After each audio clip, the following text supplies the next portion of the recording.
संजय राऊत या ठिकाणी महात्मे आले। काल बोलल्यानंतर आजपासून चुना लावायला चालू केलेला आहे। पक्षाचे संकट मोचक आदरणीय गिरीश भाऊ, आमची सगळ्यांची तोप आदरणीय गुलाब भाऊ, व्यासपीठावर उपस्थित असलेले सर्व सन्माननीय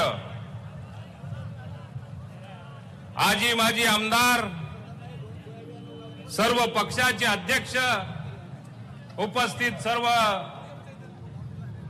मतदार बंधू भगिनी, पत्रकार मित्रांनो, अरे गडबड करू नका रे, थोडं शांत पडा ना।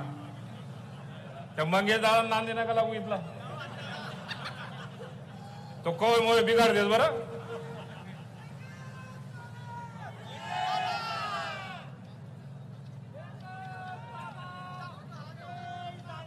काल या मैदानावरती पण देवेंद्र भाऊ अडचण अशी आली, मी आज या विराट सभेला बघितल्यानंतर असं वाटतं की कालचा फक्त ट्रेलर राहिला, तो पिक्चर कधी आयुष्यात रिलीज होण्याचा संबंधच येणार नाही।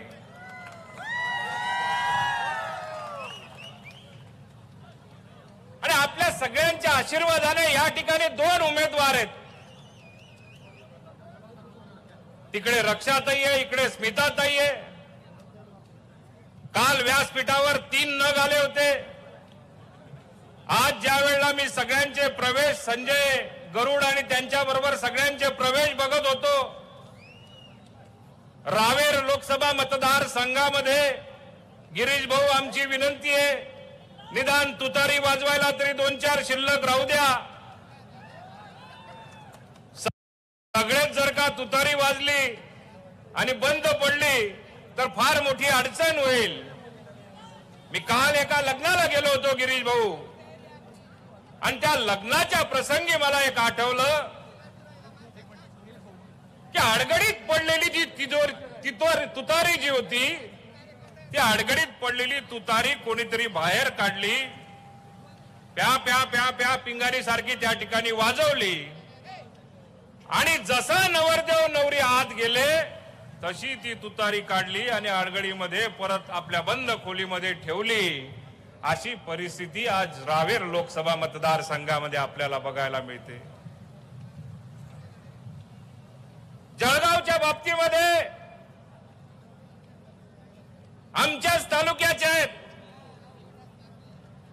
आमचं नेतृत्व जळगाव जिल्ह्याच्या वतीने, जळगाव लोकसभा मतदारसंघाच्या वतीने दिल्लीला जाणार असल्यामुळे आज नव चैतन्य आमच्या सगळ्या जळगाव लोकसभा मतदारसंघामध्ये आम्हाला सगळ्यांना बघायला मिळतंय। काल व्यासपीठावरून ज्या वेळेला माजी खासदार, जे भविष्यात चैनूभाऊ कधी खासदार होऊ शकत नाही, कधी आमदार होऊ शकत नाही, त्यांच्या चेहऱ्याकडे मला बघून फार समाधान वाटायचं की चेहऱ्यावर बसल्यानंतर, व्यासपीठावर बसल्यानंतर त्यांची अवस्था जी बघितली, ती अवस्था एकेकाळी आमची झाली होती। आमच्या स्मिताताईंना मागच्या वेळेस समजा जर का उमेदवारी गिरीश भाऊ जर का राहिली असती तर आज त्या दुसऱ्यांदा खासदार झाल्या असत्या।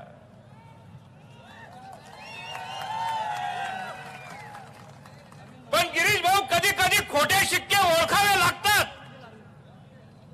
तुमचा मागचा खोटा शिक्का ओळखायला मात्र तुम्हाला उशीर झाला, असं मला या ठिकाणी सांगावंसं वाटतं।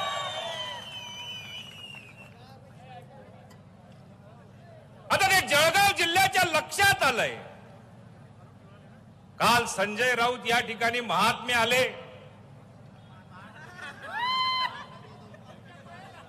महात्मेच आहेत ते।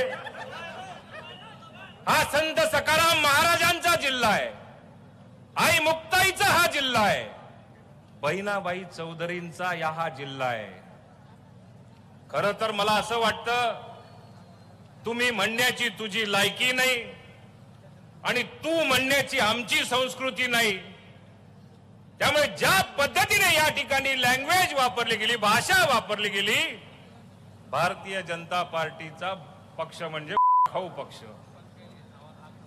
आता भाड कशाशी खातात सावकारे सरांनी सांगितलं. या अशा पद्धतीची या जिल्ह्यामध्ये भाषा वापरणं आमच्या जिल्ह्याची ही संस्कृती नाही. गुलाब भाऊ तुमच्या बाबतीत सांगून गेले, तुम्हाला टपरीवर बसवायला त्यांनी जळगाव जिल्ह्याला विनंती केलेली आहे. त्यांना माहिती नाही ओरिजिनल टपरीवाला आहे. काल बोलल्यानंतर आजपासून चुना लावायला चालू केलेला आहे. 13 तारखेच्या मतदानापर्यंत गुलाब भाऊ असा चुना लावा की दोन्ही खासदार महायुतीचे आपल्याला लोकसभेमध्ये तोंड रंगवून, त्याच एकदा राऊतचं तोंड रंगवून आपल्याला पाठवण्याची आवश्यकता आहे. सुन्याबरोबर थोडासा काथाही लावून घ्या.